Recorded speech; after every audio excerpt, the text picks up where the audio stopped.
Nimco, interested in your thoughts. What did you make when you woke up this morning and maybe over the course of the night? This was going to be, or had the potential to be, a very bad night for British senses of fairness and stability and relations between communities, and it wasn't. What did you take from that? Well, I'm glad that it didn't really come to fruition in terms of what we were all really fearing. But ultimately it has been a terrible night for many of us because I honestly did not know how much impact it was going to have the kids in my family. I could be of age to say, I trust the police and these things are going to happen.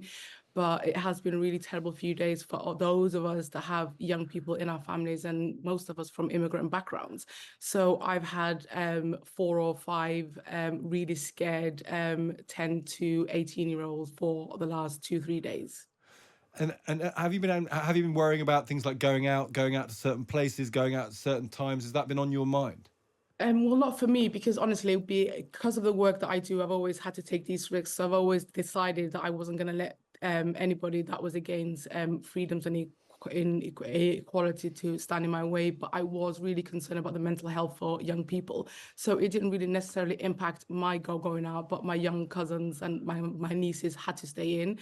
I had meetings cancelled yesterday because people were wanting to stay home with their kids that were scared. So I think there is a long-term impact of the fear that was created within the next generation of young people that we hope would never have to fear being British and being brown. And presumably you can't, as when I've been talking about this all morning, we've all experienced that in people in our own family saying things like that. Can you shake it? Can that be put to one side because it didn't transpire in that way? Or is because of what's happened in the preceding 7 days such that actually the threat's still there and you can't forget about that? I don't think I'm not necessarily sure the threat, but I think that sense of insecurity is finally being set into this next generation. So I think that's quite disheartening. So I'm glad that last night did not come to fruition, but I think there has to be some work done. So we can't say because that love went out yesterday and there were more people that were showing community support for people of color, that everything's done. I think this is the moment for us to be able to rebuild our relationships within our communities and to actually do some community engagement. And I think I'm one of those people, having worked in the Home Office and having worked with people on the far right or known them anyway. I think we still need to start having conversations of what is actually really driving this hate as well. So I'm all about community cohesion. So I think ultimately it's about work to be done as opposed to us celebrating that the rioters and the far right that did not really take to our streets last night. Yeah, interesting stuff. Ben, you've been reporting a lot on this in your paper. What do you think the reason was that it didn't transpire last night? I think there are many reasons, but I think fundamentally the reaction from the court service was the key one for me. I remember, as I know you've been reporting over the last few days, the 2011 riots, and once the court started handing out pretty exemplary penalties to those who were involved in if you remember, the arson and the looting all those years ago, it seemed to stop. And I think that's what's happened this week. I was concerned at the end of last week that because of the number of courts that have shut down in this country, magistrates' courts in particular, that we were going to have a real problem getting people literally through the system. And it appears that has been solved since Monday.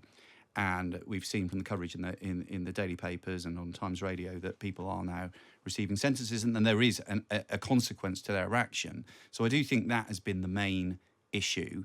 It was the last weekend, so people weren't at work. It was very warm weather. People were, and that could be happening next weekend as well. Well, that's the thing. We're not out of the woods here, and I think we need to guard against complacency. But I have to say, I was very moved by what Nimco has just said. And it has, in my world, which is a very comfortable world, I have spoken to people who, frankly, are not white and have been scared to go out in their own country. And I do think that is a terrible thing that will not go away for some time for those, that feeling that if you are of a different skin colour, that you could be targeted. Now, that is a problem that hasn't been solved just because some very good, decent people walked the streets of Walthamstow last night and said, we don't like this. That fear, I'm afraid, will stay for a while, I suspect. And I think that's the legacy.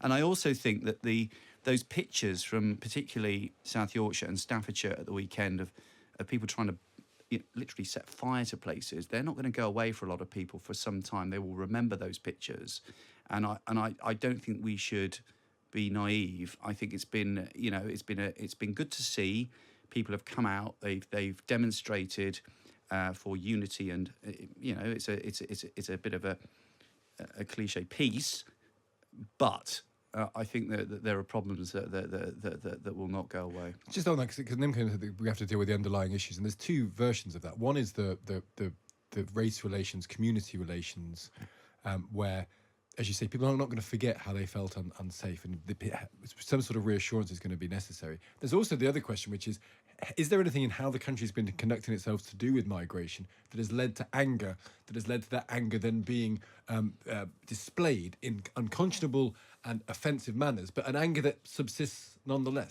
Yeah. Oh God, where do you want to start, Stig? I mean, this goes back, I would argue, 25 years. Since we had I would humbly say, since we had the build-up of people at Calais, which I remember reporting on as a much younger man. I went to the first Sangatte, and we had a very heated debate then when David Blunkett was Home Secretary and when the new Labour were in power.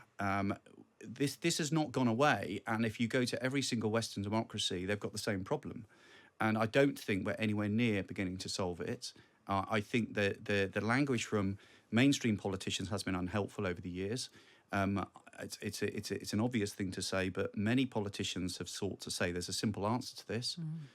Some said it was Brexit. Others said we now get from the Conservative Party leadership contest. There's almost a purity test that you have to say you quite fancy leaving the ECHR. That won't solve it. There is a big problem with the displacement of people from poorer parts of the world coming to, frankly, more affluent parts of the world. It's boring, but it's going to be time consuming. It's going to be hard work, and we're going to have to talk to our fellow nations to try and get to the bottom of this. Is it right to have a debate about immigration, do you think, now in the teeth of this? Is that fair or not fair to do it at this moment in time? I think, well, it is. I think we have to talk about immigration. I think that's a reality of any developed country and a global country and the global situation that we're in at the moment. But I think the reality is that nobody wants to leave their homeland. I think my parents and my grandparents never wanted to leave East Africa, but they left because they were unsafe. So I think we've been totally consumed by our internal politics for almost, I think, the last decade, and we forget that the UK is a G7 country. It's a permanent member of the Security Council, and we're forgetting places like Sudan and Egypt, Ethiopia, and other places where people are leaving. So I think ultimately it's not just about numbers, but it's about the actions that we take on the global stage, essentially.